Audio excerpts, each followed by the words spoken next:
고성이가 드디어 본심을 드러냈습니다. 지은호의 간을 뺏으려고 하네요. 과연 지은호는 고성이의 뜻대로 될까요? 예상하지 못한 깜짝 놀랄 반전이 궁금하면 끝까지 시청해주세요. 네가 내 엄마라고.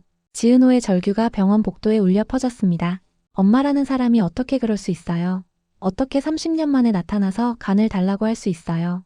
고성이는 눈 하나 깜짝하지 않고 당당하게 말했습니다. 네가 나 없이 태어났을 것 같아? 내 몸은 내 거야. 내가 낳았으니까. 지은호는 손에 쥔 진단서를 바닥에 내던졌습니다. 강경화 말기, 이식수술 시급, 그 문장들이 복도 바닥에 흩어졌어요. 그럼 왜 저를 버렸어요? 쓰레기통에 버린 건 누구예요? 그건 엄마도 어쩔 수 없었어. 하지만 지금은 달라. 우진이가 죽어가고 있어. 내 오빠야, 은호야. 오빠요?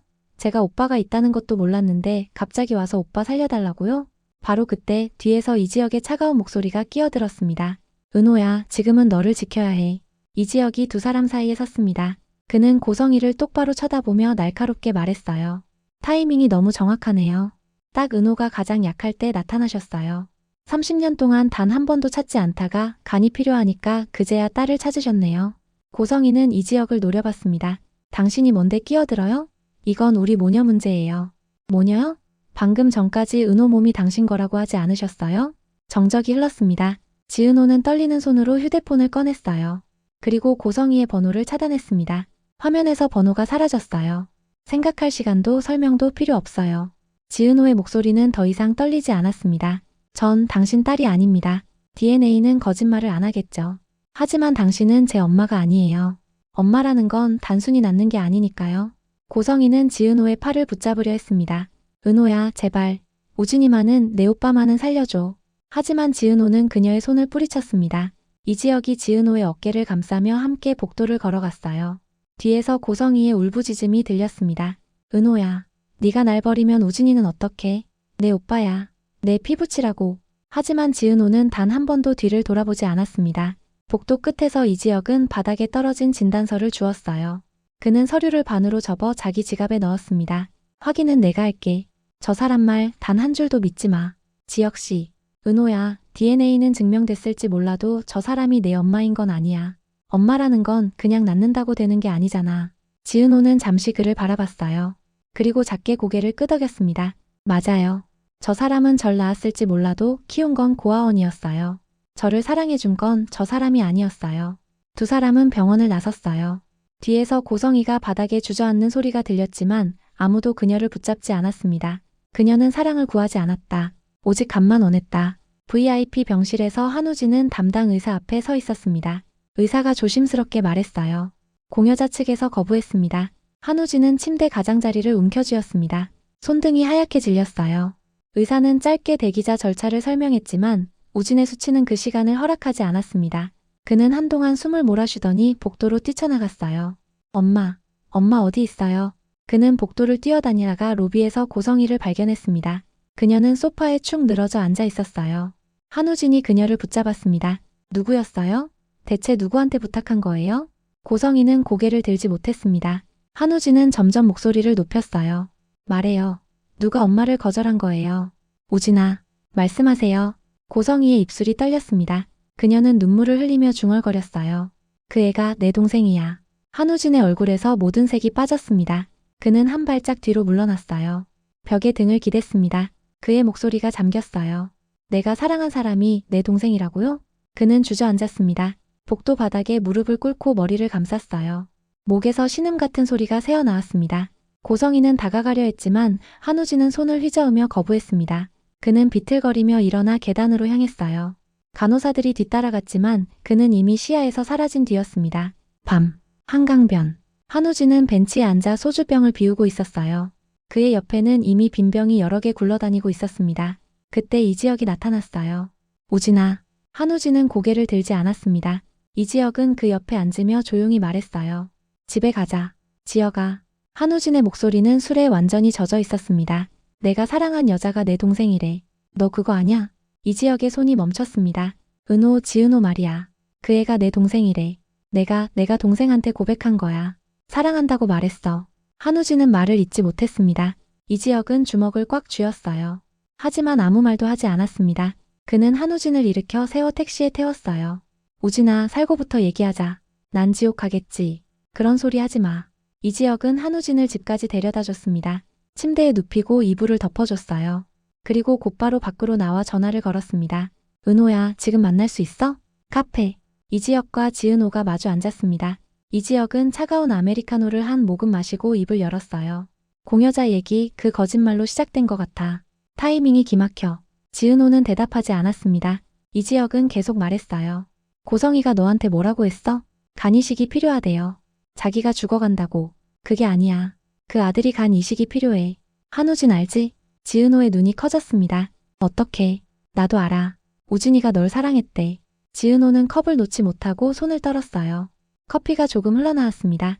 이지혁은 그녀의 손을 잡으려 했지만 지은호는 손을 빼며 일어섰어요. 지금은 나 좀 놓아줘요. 은호야. 혼자 있고 싶어요. 제발. 지은호는 카페를 나갔습니다. 이지혁은 자리에 앉은 채 그녀의 뒷모습을 바라봤어요. 그의 주먹이 테이블 위에서 떨렸습니다. 다음 날 병원 로비에는 기자들이 몰려들어 있었습니다. 고성이가 나타나자 질문이 쏟아졌어요. 박 회장 부인 딸을 버린 게 사실입니까? 간이식을 부탁했다가 거절당했다는데요? 고성이는 카메라를 향해 눈물을 흘렸습니다. 제가 잘못했어요. 딸이 절 버렸어요. 하지만 제발 제 아들만은 살려주세요. 그녀는 무릎을 꿇었어요. 기자들의 질문은 더욱 거칠어졌습니다. 그 시각 내부 기록에는 공여자 취소 사유 보호자 압박이 적혔다. 그날 저녁 뉴스 자막은 한 문장을 반복했어요. 딸에게 버림받은 어머니의 눈물. 그러나 병원 안쪽 진실은 달랐습니다. 박진석은 사무실에서 TV를 보다가 리모컨을 내려놓았습니다. 그는 비서에게 전화를 걸었어요. 언론을 무기로 쓰는구나. 이혼 서류 준비해. 당장. 그리고 모든 재산 동결시켜. 병실로 돌아온 한우진은 창밖을 바라보고 있었습니다. 고성이가 문을 열고 들어왔어요. 우진아, 나가요. 엄마 말 좀 들어줘. 한우진은 고개를 돌렸습니다. 그의 눈은 충혈되어 있었어요. 엄마가 그 애를 버린 이유가 뭐예요? 고성이는 입술을 깨물었습니다. 엄마도 살고 싶었어. 그래서 동생을 버린 거예요? 쓰레기통에 버렸다면서요? 우진아, 사랑했다고 말했는데 그 사람이 내 동생이라니. 동생의 몸값으로 살지 않겠습니다. 한우진은 침대 가장자리를 움켜쥐었습니다. 손등이 하얗게 질렸어요. 그 이식 받지 않겠습니다. 그는 침대 옆 테이블에서 수술 동의서를 집어들었습니다. 그리고 천천히 찢어서 쓰레기통에 넣었어요. 고성이는 주저앉았습니다. 한우진은 책상으로 가서 편지지를 꺼냈어요. 펜을 들었지만 손이 떨려서 글씨가 제대로 써지지 않았습니다. 그는 한참을 망설이다가 천천히 쓰기 시작했어요. 미안하다, 지은호. 네가 내 동생이라 다행이다. 그래서 더 사랑했나 봐. 고성이는 바닥에 앉은 채 소리내어 울었습니다.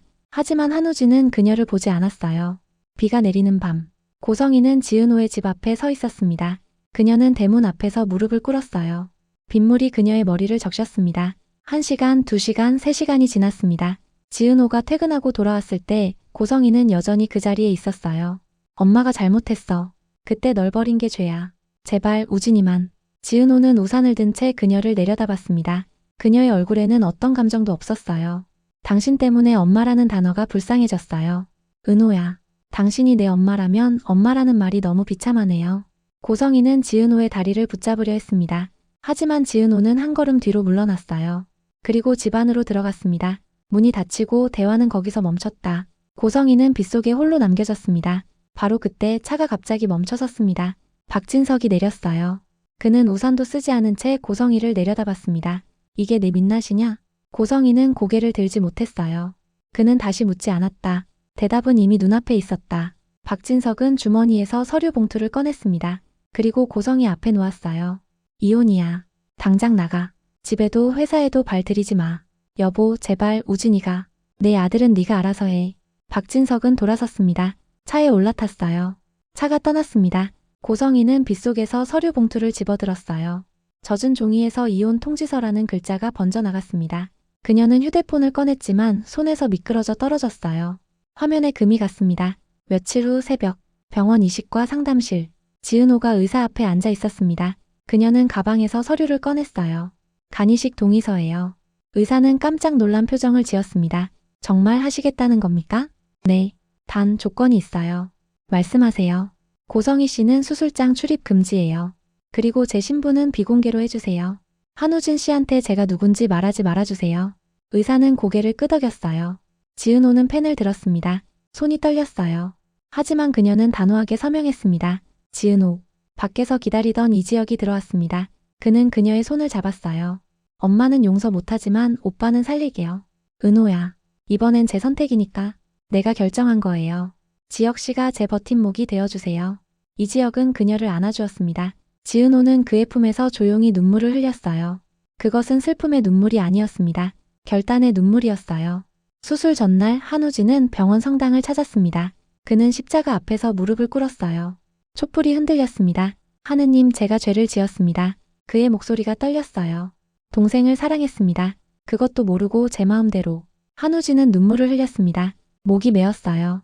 이 생명, 제 동생의 간으로 다시 살게 된다면 남은 날들 하느님께 바치겠습니다. 제발 그 아이를 지켜주세요. 신부가 그의 옆에 앉았습니다. 하느님은 이미 용서하셨습니다. 이제 당신이 당신을 용서할 차례입니다. 한우진은 고개를 숙이고 기도를 계속했어요. 수술날 아침, 지은호와 한우진은 각각 다른 수술실로 들어갔습니다. 이지혁은 복도 의자에 앉아 두 손을 모았어요. 시간이 흘렀습니다. 3시간, 4시간, 5시간이 지났어요. 복도 시계 초침이 째깍째깍 돌아갔습니다. 이지혁은 한 번도 자리를 뜨지 않았어요. 그때 복도 반대편에서 기자들이 몰려들었습니다. 박진석이 나타났어요. 그의 손에는 서류 봉투가 들려 있었습니다. 그는 대기실에서 기다리던 고성희 앞에 섰어요. 고성희는 휠체어에 앉아 있었습니다. 그녀는 초췌한 얼굴로 고개를 들었어요. 여보. 박진석은 서류 봉투를 그녀 무릎에 놓았습니다. 축하해. 내 아들 살아났다. 고성희의 얼굴에 희미한 미소가 떠올랐어요. 하지만 박진석은 한 박자 쉬고 냉소를 지으며 말했습니다. 그리고 알아둬. 그가는 내 딸 거야. 잠깐의 정적이 형벌처럼 길어졌습니다. 고성희의 입술이 떨렸다. 손이 허공에서 멈췄다. 아니. 고성희는 휠체어에서 미끄러지듯 바닥으로 내려앉았습니다. 박진석은 그녀를 내려다보지도 않고 돌아섰어요. 기자들의 질문 소리가 복도에 울려 퍼졌습니다. 수술실에서 의사가 나왔어요. 수술 성공했습니다. 이지혁은 안도의 한숨을 내쉬었습니다. 그는 회복실로 향했어요. 지은호는 아직 마취에서 깨어나지 않은 상태였습니다. 이지혁은 그녀의 손을 잡으며 속삭였어요. 고생했어. 다 끝났어. 이제 내가 평생 내 쪽에 있을게. 3개월 후, 한우진은 지원서를 내고 예비자 교육과 영성 지도를 받기 시작했습니다. 그는 작은 예배당에서 촛불을 켰어요. 남은 삶을 나눠받은 생명에게 부끄럽지 않게. 그의 목소리는 단단했습니다. 바깥 벤치. 지은호와 이지혁이 나란히 앉아 있었습니다. 지은호는 두 손을 포개고 있었다. 이지혁이 그녀의 어깨를 감쌌습니다. 우린 피로 엮이지 않았어요. 마음으로 이어졌죠. 그래. 이젠 진짜 가족이야. 두 사람의 손이 맞잡혔습니다. 하늘에서 눈이 내리기 시작했어요. 멀리 황량한 요양병원. 전화는 오지 않았고 면회 기록은 비어 있었습니다. 그녀의 이름은 남았지만 딸의 이름은 사라졌다. 이름을 잃은 한 여자가 창가에 앉아 있었어요. 고성희는 창밖을 바라보며 낮게 속삭였습니다. 내 딸 이름이 무엇이었지? 그녀의 목소리는 공허했습니다. 아무도 대답하지 않았어요.